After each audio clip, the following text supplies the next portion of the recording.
በአሁኑ ሰዓት ዓለም በፍጥነት 5G ኔትወርክን እያስፋፋ ይገኛል። ነገር ግን ሳይንቲስቶች ከዚያ የበለጠ ኃይለኛ ቴክኖሎጂ እየሰሩ ይገኛሉ። ይህም ቴክኖሎጂ 6G ተብሎ ይጠራል። 6G ከ5G 100 ጊዜ የሚበልጥ ፍጥነት ሊኖረው ይችላል። ይህም ዛሬ እንደ ሳይንስ ፊክሽን የሚመስሉ ነገሮችን እውነት ሊያደርግ ይችላል። እንደ ሆሎግራም ኮሎች፣ ስማርት ሲቲዎች እና ሪል ታይም ኮሚኒኬሽን በሰውና በአርቲፊሻል ኢንተለጀንስ መካከል ይፈጥራል። ካምፓኒዎችና ሪሰርች ግሩፖችም ይህን ቴክኖሎጂ በዓለም ዙሪያ ለመስራት እየተሽቀዳደሙ ይገኛሉ።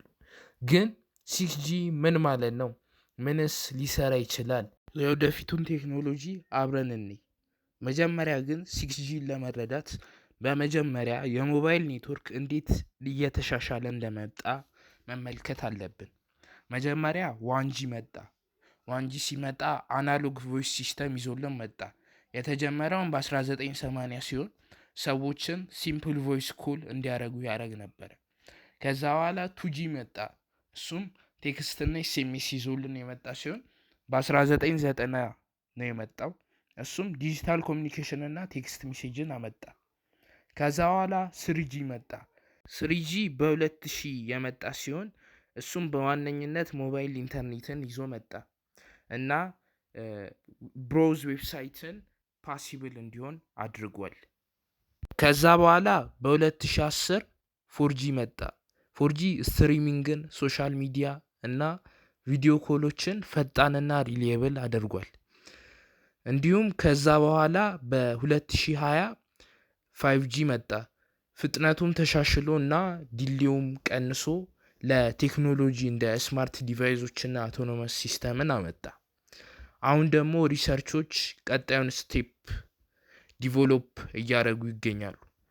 6G አሁን ደግሞ 6G ምን ማለት እንደሆነ እኔ 6G ማለት ስድስተኛው ትውልድ የሞባይል ኔትወርክ ወይም 6 ጄኔሬሽን ዋይርለስ ኮሚኒኬሽን ቴክኖሎጂ ይባላል። ሪሰርቾችም እንደሚያመለክቱት 6G ፍጥነቱ 1 ቴራባይትን በፐር ሰከንድ ተብሎ ይገመታል። ይህም ደግሞ ወደ 100 እጥፍ የ5G ኔትወርክ ከረንት ይበልጣል።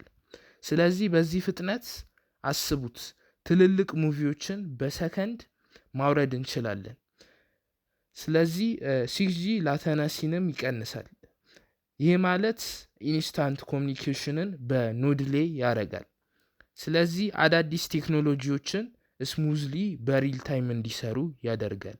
ስለዚህ 6G ኮንሲደርድ የሚደረገው ሲግኒፊካንት አፕግሬድ ኦቨር 5G ተብሎ ኮንሲደርድ ይደረጋል። ቀጣይ ደግሞ 6G እንዴት ይሰራል የሚለውን እኔ 6G በጣም ሃየር ፍሪኩዌንሲዎችን ይጠቀማል። ይህም ሃየር ፍሪኩዌንሲ ተሃረት ዌቭስ በመባል ይታወቃል። እነዚህም ፍሪኩዌንሲዎች በጣም ብዙ ዳታዎችን መሸከም ይችላሉ። ሳይንቲስቶችም አሁን አርቲፊሻል ኢንተለጀንስን ኢንተግሬት በማድረግ እየሰሩ ነው በቀጥታ ወደ ኮሚኒኬሽን ኔትወርክ። ይህም ማለት ኔትወርክ ራሱ ስማርት እና አውቶማቲካሊ ማኔጅ ትራፊክ ዲቫይስ እና ኮኔክሽን ሊሆን ይችላል። ሳተላይት እና ሃይ አልቲቲዩድ ፕላትፎርሞችም በግራውንድ ኔትወርክ አብረው ሊሰሩ ይችላሉ።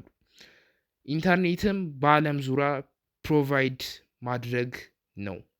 ካምፓኒዎች እንደ ሳምሰንግ፣ ኖኪያ እና ሁዋዊ ይህን ቴክኖሎጂ ኦልሬዲ ሪሰርች እያደረጉ ይገኛሉ።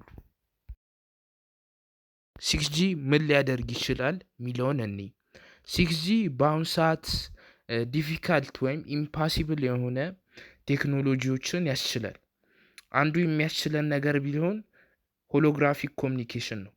ከቪዲዮ ኮል ይልቅ ሰዎች በ3D ሆሎግራም አፒር ማድረግ ይችላሉ።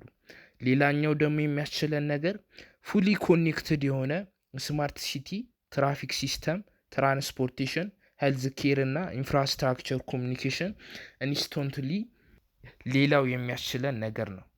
ሌላኛው ደግሞ አውቶኖመስ ቪክል በጣም ደህንነት የተጠበቀ ይሆናል። ምክንያቱም ብዙ አማውንት ያላቸውን ዳታዎች ኤክስቼንጅ ያደርጋሉ በሪል ታይም።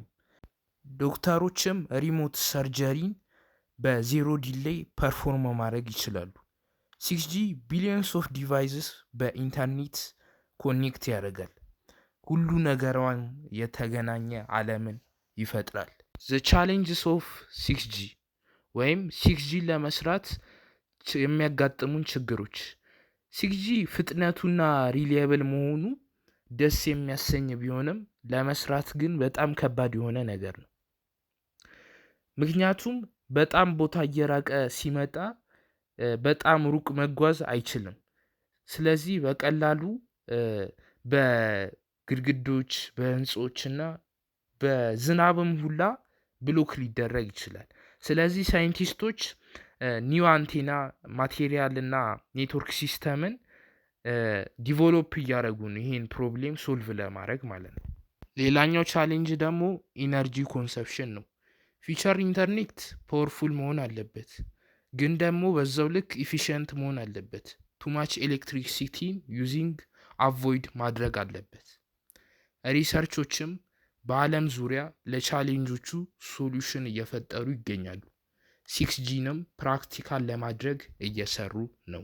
6G መቼ ይመጣል? 6G ገና ሪሰርች ስቴጅ ላይ የሚገኝ ነው። ብዙ ኤክስፐርቶች በ2030 ይወጣል ብለው ያምናሉ። መንግስቶች፣ ዩኒቨርሲቲዎችና ቴክኖሎጂ በዚህ በወደፊቱ ኢንተርኔት ላይ ወደ ቢሊዮን የሚቆጠር ዶላር እያወጡ ይገኛሉ። ስለዚህ ሪሰርቾችና ዲቨሎፕመንቶች እንደ ሳውስ ኮሪያ፣ ቻይና እና ዩናይትድ ስቴትስ ላይ ከረንትሊ ፎከስ እያደረጉ ያሉት ስታንዳርዴሽን እና ቴስቲንግ ላይ ነው። ስለዚህ 6G በመጨረሻ አራይፍ ሲያደርግ ኮሚኒኬሽን፣ ቴክኖሎጂ፣ ሶሳይቲ አብሮም የኢንተርኔቱ ዓለም ይለወጣል።